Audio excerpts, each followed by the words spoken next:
Hello, everyone. Thank you so much for joining us today for our June webinar.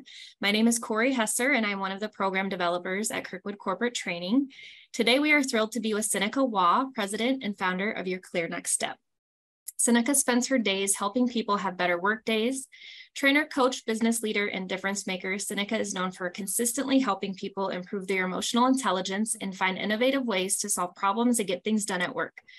Putting her 20-plus year background in languages, literature, and project management to good use, Sinikka has provided compassionate leadership and transformation initiatives and helped over 46,000 people have better workdays since 2008.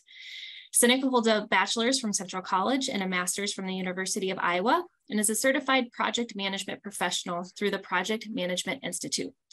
3 fun facts about Sinikka. She has lived and traveled all over the world because her dad was in the Navy, but she chose Iowa as the place she wants to live and put down roots. She is still not 100% sure about the winter weather here. Her family has a beloved cat, though all 4 of them are allergic to everything with fur. And finally, this one is hot off the press since May of 2023. She just successfully navigated a backpacking trip across Europe planned by her 20-year-old daughter. Think trains and backpacks, not hotels and restaurants. Sinikka is presenting the topic of quiet quitting in today's session. So Sinikka, I am gonna now hand it right on over to you. Thank you so much, Corey. And thank you so much to everyone who is joining. I see the numbers continuing to change as people are just coming in and getting settled. We are talking about the topic of quiet quitting. We're breaking the silence on quiet quitting. And my colleague, Megan Bryan, is going to put a fillable PDF handout in the chat window right now. And so Megan, thank you for doing that. She's going to put that handout in the chat window. You can download that as a fillable PDF. You can follow along.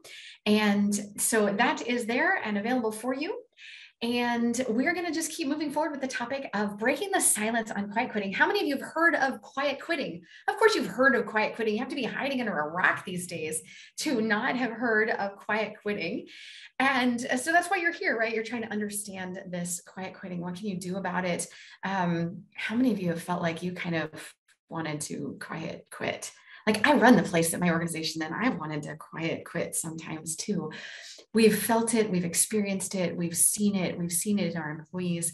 What do we do about it? Where is it coming from? Why is it such a topic right now? Why is it so prevalent? Why is it here?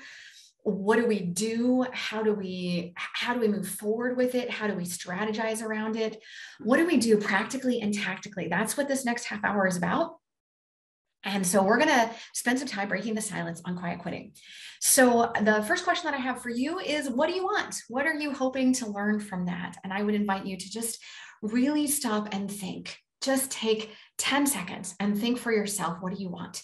Is it that you personally are struggling with quiet quitting? Is it that you've got an employee or a colleague or a family member who's struggling with quiet quitting? Are you seeing it, the impact, the fiber in your organization? What is it that's going on right now that would cause you to want to spend time, even 30 minutes of your life, in this webinar? Because when you understand why you want to listen, we can make sure you get the right nugget out of that. So take a couple of seconds and just really, I invite you to think, why are you here?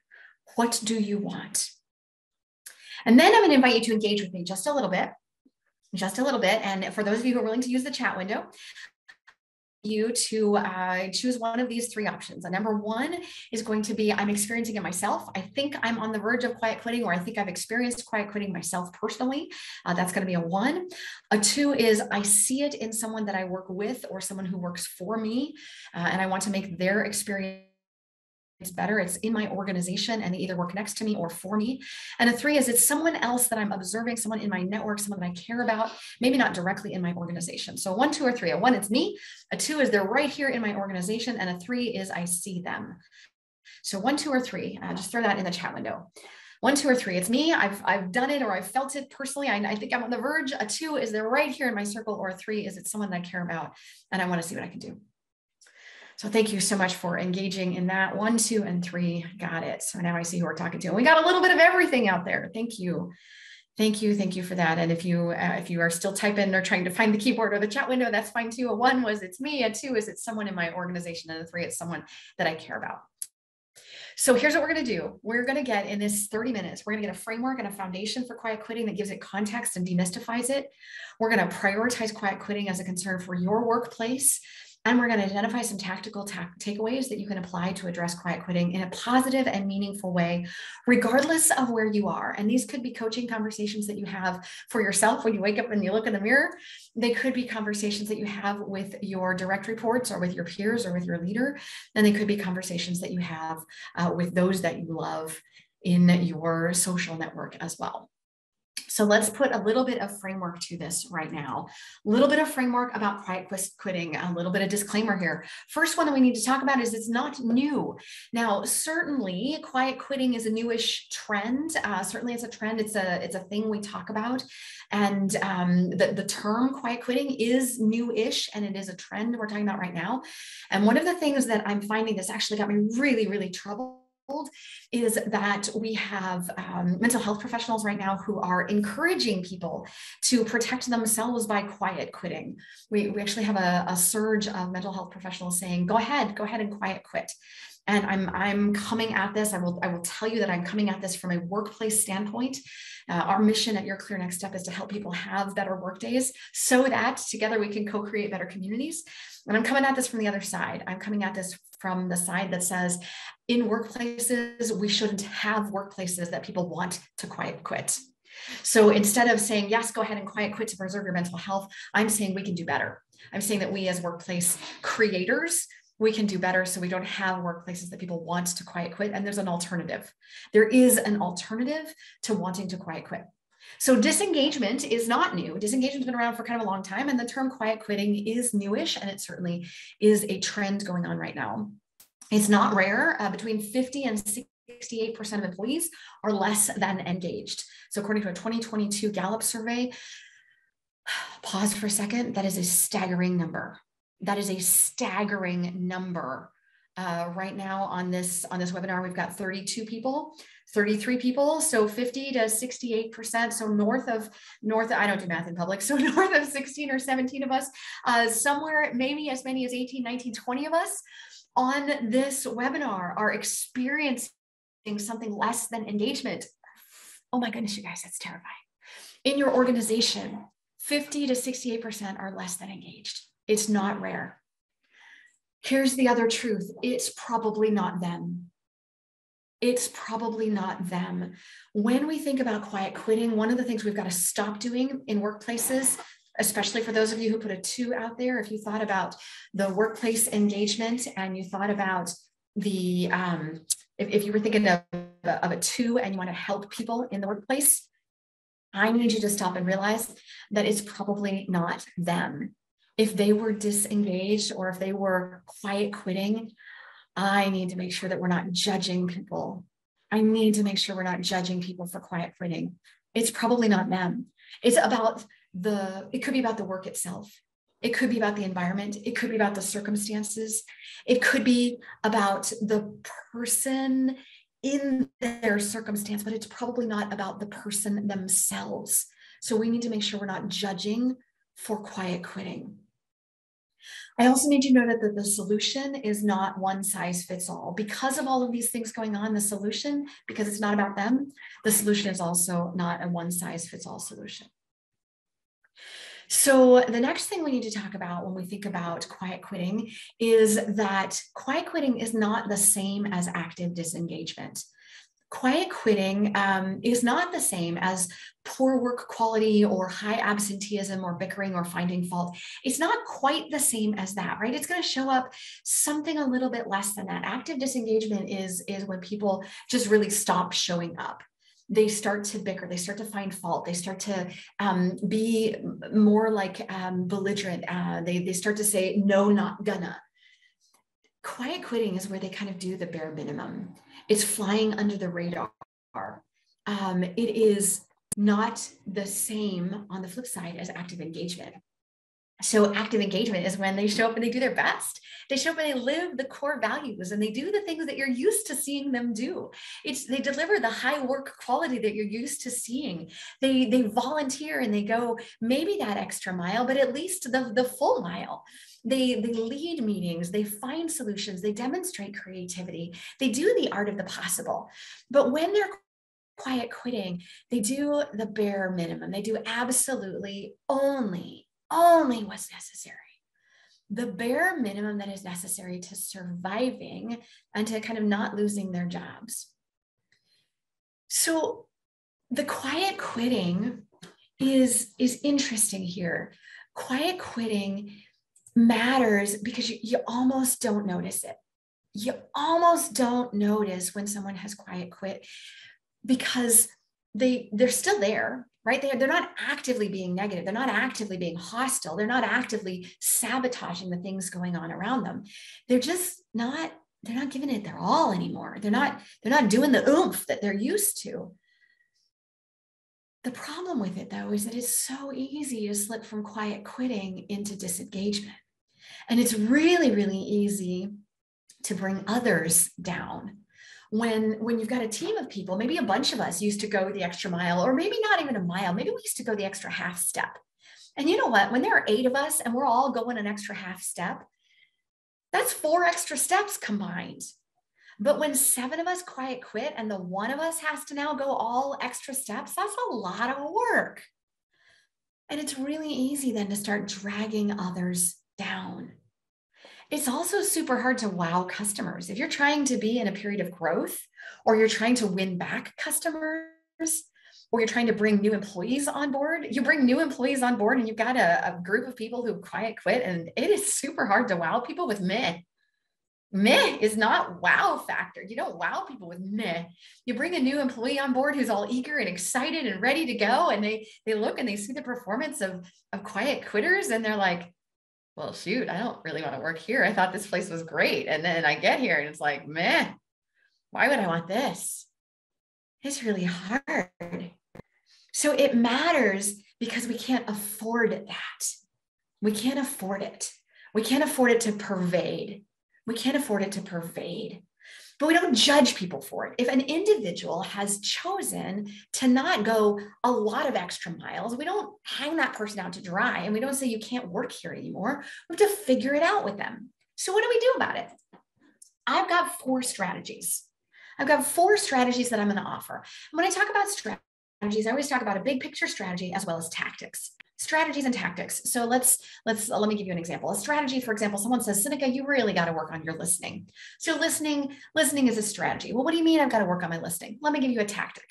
Sinikka, as a listening strategy, let me give you a tactic. One tactic is to take a sip of water. Well, how is taking a sip of water a listening strategy? It's very simple, Sinikka. When you have water in your mouth, you don't say dumb stuff. Ah, what a great tactic. So listening is a strategy. Tactic is the tactic is putting water in your mouth, because when I have water in my mouth, I can't put my foot in my mouth. Excellent. Okay, so we're talking about strategies and tactics. I've got 4 strategies for you along with some tactics. Not all of these strategies and all of these tactics are going to apply for you. So I'm hoping that you're going to pick 1 through 4 strategies, and each one of them have some tactics. Here we go. We've only got 30 minutes, so we're going to race through these pretty quickly. Here's the first one. Strategy 1, create. And I would argue co-create. Co-create an environment that we want to share. Co-create an environment we want to share. So especially those 2s, those of you who answered 2 in my first question, which was this is a colleague. This is someone in a workplace that you recognize someone in your workplace is struggling with or experiencing something that looks like quiet quitting. So let's see if we can use the strategy of co-creating an environment that we want to share. Sometimes when people co-create, when people quiet quit, it's because the environment isn't something they want to be a part of anymore. Sometimes they quiet quit because the environment outside of work is too stressful. Something else has gone on outside of work, and the workplace has now added distress to their external world, and they can't take it anymore. Maybe they just had kids and there's an extra burden there, or maybe their mother-in-law has moved in with them, and that's like, wow, I just need work to be the bare minimum. Maybe something else is going on. Maybe it's a health thing. Maybe it's a family thing. Maybe it's a financial thing. Who knows what it is? But when our external space has distress and our workplace has distress, or when our workspace has enough distress to it, sometimes people are like, I don't want to do this anymore. I don't want to do this anymore. Maybe we've just come through a period of excessive growth. Maybe, like us, we just have come out of a series or are coming through a series of a phenomenal period of growth. And some of that growth was a little bit uncontrolled. And we got to just tame it a little bit. And so we need to stop and create an environment we all want to be a part of. So these are some of the questions. These tactics are some questions you can ask yourself. Maybe we've lost sight of our values. And so to co-create our environment together, we ask, what are values that we can unite behind? Who are we as an organization? Maybe we already have values and we remind ourselves of those values, but maybe we've never had the values discussion and we need to find those together. How about boundaries? Maybe in COVID, we lost sight of our boundaries because that whole pandemic had us first going home. And then when we went home, we decided to work all the hours and we could reach people whenever we wanted and they had instantaneous responses. And now all of a sudden we're back in the office and we're expecting instantaneous responses to everything. And we've lost sight of boundaries. And people are like, whoa, enough. So what are some boundaries we can live with? How about some standards we can honor? Maybe we've lost sight of good communication or standards of practice or standards of when we return our phone calls or when we do this or how we do this. Maybe we need to come to some standards. How about some goals? Maybe we have goals that are just so far off the charts we can't get there, or so meh and mediocre that I don't even want that. Meh. Quiet quitting is enough. I can just do the bare minimum because that's all I need to do. Maybe there's nothing worth striving for. Maybe I've never learned to ask for help, or I'm in an organization who seems to think that asking for help is a sign of weakness instead of what it truly is, which is the most evidence of strength. What are ways we can ask for help? So the strategy is to create an environment that we together would want to share. Use one of these tactics: values, boundaries, standards, goals, ways we can ask for help. Use one of these standards to create an environment we can share. So the next strategy is mindfulness. Mindfulness is really great in an organization. Again, if you're a 2 looking in your organization, this one's also good if you're 1 and you're trying to pay attention to yourself, or if you answered a 3 in that first one and you're trying to care for someone else. Mindfulness is simply about paying attention. At its core, mindfulness is being aware, being mindful, paying attention, being present in the moment to someone else's present. So be present here. Be here as a leader. Don't be out there doing all the other things that you forget to pay attention to your responsibility as a leader. If you've already established some boundaries, then pay attention to where those boundaries are being crossed. Where have boundaries been crossed or missed or lost? Are we sending emails at midnight? Have we declared something a holiday and then worked anyway? Are we working on weekends again? Are we doing things that we said we weren't going to do? Have we said this is your domain, but I've clambered right into your domain? Have we said this is your space, but I'm micromanaging your space and now you want to give up? Have we created spaces and environments that others might want to quit? If you put yourself in their shoes, not what I would feel like in your shoes, but what do you really feel like in your shoes? Is that an environment I would want to quit too? How about someone sparkle? What is it about that person that is their light, that is their sparkle, that is the shine that they usually bring to the table? Have you noticed when they're down? Have you noticed when they're less sparkly? Have you noticed when they're not there? Pay attention to that. Because when you notice, when you are mindful of it, you can comment on it. You can say, hey, I notice, I see you. And it is the cry of the human heart to be seen. It is the cry of the human heart to be noticed. And so often we quiet quit because nobody sees us. We quiet quit because we can. We quiet quit because nobody cares anyway. Use mindfulness to be aware of what's going on. Let me get you to the third one. The third one is compassion. And compassion is a great one for the 3s if you're looking out for someone else. It's a great one for the 2s if you're compassionate in your own organization. It's also a great one for yourself if you need to demonstrate compassion to yourself. Give yourself a little grace. Ask questions, not the kind that make you feel attacked or make people feel attacked, like what happened to you anyway? But hey, how are you? Can I help? What's going on? I've noticed things don't seem the same as they used to. Something doesn't feel right. Something feels off. Do you want to talk about it? I care about you. Express compassion when people want or need time away. When someone says, I don't want to be here right now, I need time away, we don't say, well, you have to be here. Having to be here isn't real. We shouldn't tell someone they have to be here. If they have to be with their family, or they want to be with their family, or they want to spend time with their hobbies or the things that they do, they can absolutely be with their hobbies or their families or the things they need to do. And we express compassion for that. Be the leader that people want to stay for, not the leader that people want to quit. And when they ask for help, we celebrate that. We honor that. I have a recollection of a young employee who came to me and said, I have to ask for help. I can't do this. And I remember just lighting up and saying, I am so proud of you. Yes, that's what you're supposed to do. And she was so surprised at my delight in her asking for help. Be the leader who celebrates when people ask for help. Now, the truth is that we can't, in today's capitalist society, we can't be at home and get paid for being at work in all circumstances. We do have things like paid time off, and we do have family leave, and there are circumstances in which we can balance some things in some HR responsibilities, and there are ways that we can do that. But we have to honor that, and it doesn't mean that we devalue the human. And mostly that's what people are looking for. They want to be valued as humans. There are financial implications to some of the decisions that we make, but there shouldn't be implications for us as humans. And where people start to quiet quit is when they get devalued as humans. So let me take us to strategy number 4. Be the change you want to see. And this was one of the things that helped me turn it around in our organization. One of the times that I know that I was feeling it the worst for myself. I wanted to quiet quit.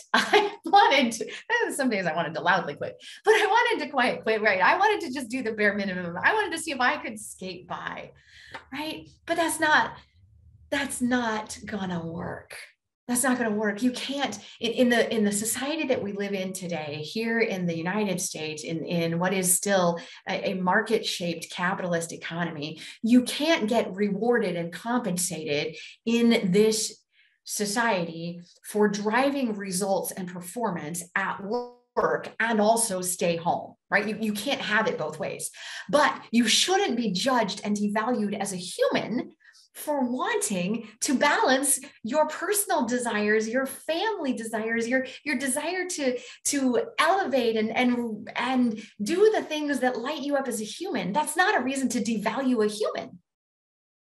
So don't demand that we don't quiet quit. Instead, have the conversation. Have a conversation about it. What is it that you want? How do you want to perform? There's this wonderful Cy Wakeman, if you follow her work, she has this wonderful, wonderful video about a moment that she had with her boss where she was really wrestling with, back in her early career, when she was really wrestling with coming back to work, and she wanted to stay home with her kids, but she wanted to be compensated and rewarded for being a high performer at work and working all the hours, but she didn't want to work all the hours. She wanted to stay home with her kids. And her boss is like, you can't be rewarded and celebrated for working all the hours if you're staying home with your kids. Stay home with your kids if that's what you want to do, or come back to work and work all the hours. But you can't have it both ways. You choose one or the other. Both are great. Both are worthy. Both are honorable. You can have one or the other. It's great. There's still a place for you here. Choose one or the other, and choose it willingly, and choose it with joy, and have the conversation. Create in your organizations, create margins, create breathing space, create a healthy balance, allow people to be who they are. Allow those who want to drive and dig in and work and do what they need to do to dig in and work hard when we need to and model what that looks like. And allow us to play hard when it's time to play. Celebrate success when we succeed and celebrate learning when we learn. And honor the desire to love and to relax when it's time to relax. It doesn't have to be valuing one over the other. They are both honorable. We don't have to devalue people because they choose one or the other. And I think quiet quitting comes because we seem to think that have to just get by at work. Maybe they won't notice. No, dig into what you love to do at work in the hours and the framework that you love to do it at work, and create a way to create value in that space that you love to do it at work, and have that conversation, and then go home and play when you can go home and play, and then plan to be compensated appropriately and accordingly, and create the workspace that allows that. So here are the strategies that I offer. Create an environment that we want to share. Use mindfulness to stay aware. Be compassionate. And be the change that you want to see. So I'm going to ask you, of those 4, did one of these strategies resonate more with you? Throw that in the chat window for me. 1, 2, 3, or 4. Did one of the strategies resonate more with you? I'll give you a chance to type that in. Creating that environment that we want to share. Use mindfulness to stay aware. Be more compassionate, or be that change that you want to see. Did one resonate more with you? And while you're typing that, let me get to what can you expect? If you try these strategies and these tactics, what can you expect? Well, you can expect a more cohesive team, because when we see that we're all headed in the same direction, we're going to do that together.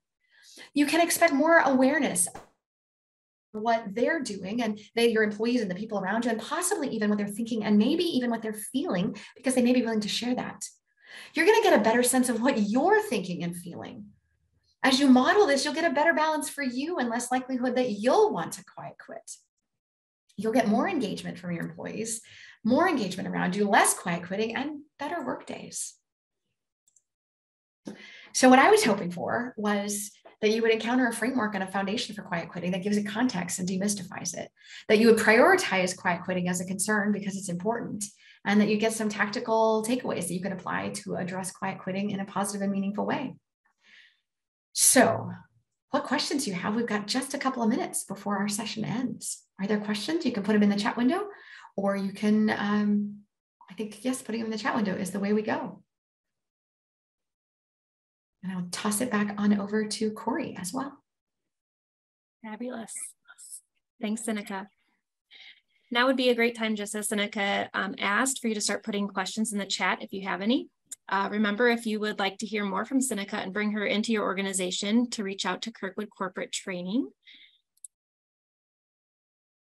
And Sinikka, there is a question. Could you please show the expectations slide again?